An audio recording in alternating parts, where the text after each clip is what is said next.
Aujourd'hui, on va parler du pacte d'actionnaires et plus particulièrement des clauses mentionnées dans la phase d'investissement, dans la lettre d'intention, plus particulièrement dans la term sheet.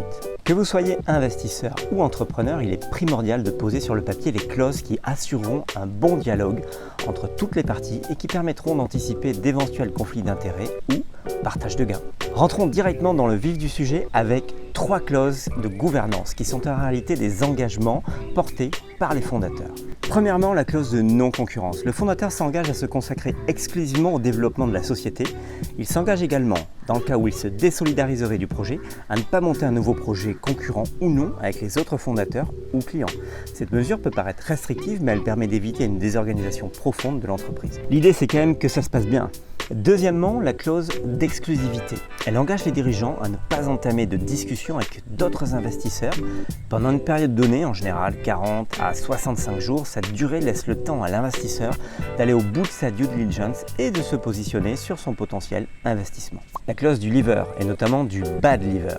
Concrètement, c'est une promesse de vente sur les titres de la société, notamment en cas de cessation des fonctions. C'est un peu comme l'histoire du bon et du mauvais chasseur. Il y a le good et le bad leaver. Le good leaver, c'est celui qui part en ayant respecté les termes du contrat. On entend par là le respect de la durée minimale prédéfinie, l'implication dans le projet et le fait d'avoir une raison valable de départ. Dans ce cas, il pourra revendre ses titres à un prix normal, voire avantageux. À présent, le bad leaver, le vilain petit canard du VC. C'est celui qui n'a pas respecté les termes du contrat tout juste évoqués et qui sera sanctionné par une décote de la valeur de ses parts par rapport à la valeur réelle, voire à la valeur d'acquisition. Encore une fois, cette mesure peut sembler un peu dure, mais elle permet d'éviter tout départ anticipé des fondateurs et d'assurer la présence de ces personnes incontournables dans le projet durant un certain temps. Si on se consacre sur les droits et les obligations des investisseurs, on va continuer sur notre lancée avec 2 clauses liées au partage des plus-values. Tout d'abord, la clause de non-dilution. Dans le cas d'une augmentation de capital de la start-up, souvent une levée de fonds, elle permet de protéger les intérêts des investisseurs minoritaires en leur permettant de maintenir leur niveau de participation au capital. Soit en prévoyant un maintien de leur participation au capital et ou de leur droit de vote, soit en leur donnant un droit de souscription prioritaire à une nouvelle augmentation de capital à hauteur de leur quote-part au capital. Deuxième clause liée au partage des plus-values, la clause de répartition préférentielle.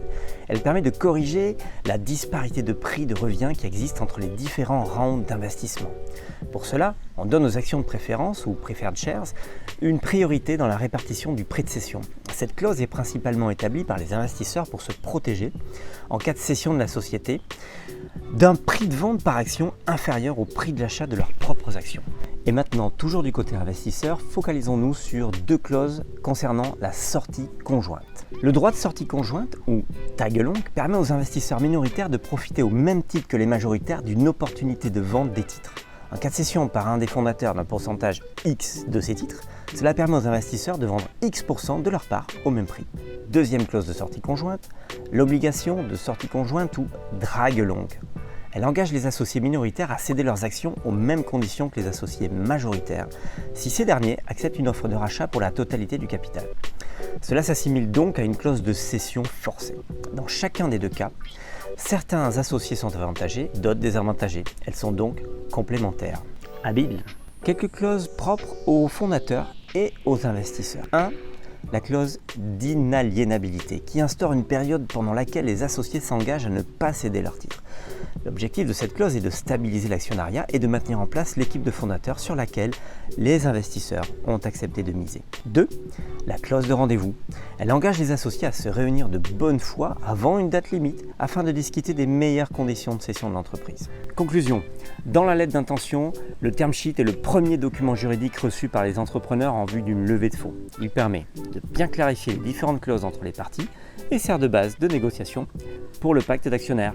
Cette vidéo vous a plu? Abonnez-vous à la chaîne YouTube Takara Capital et cliquez sur la petite cloche pour être notifié de toutes nos nouvelles vidéos.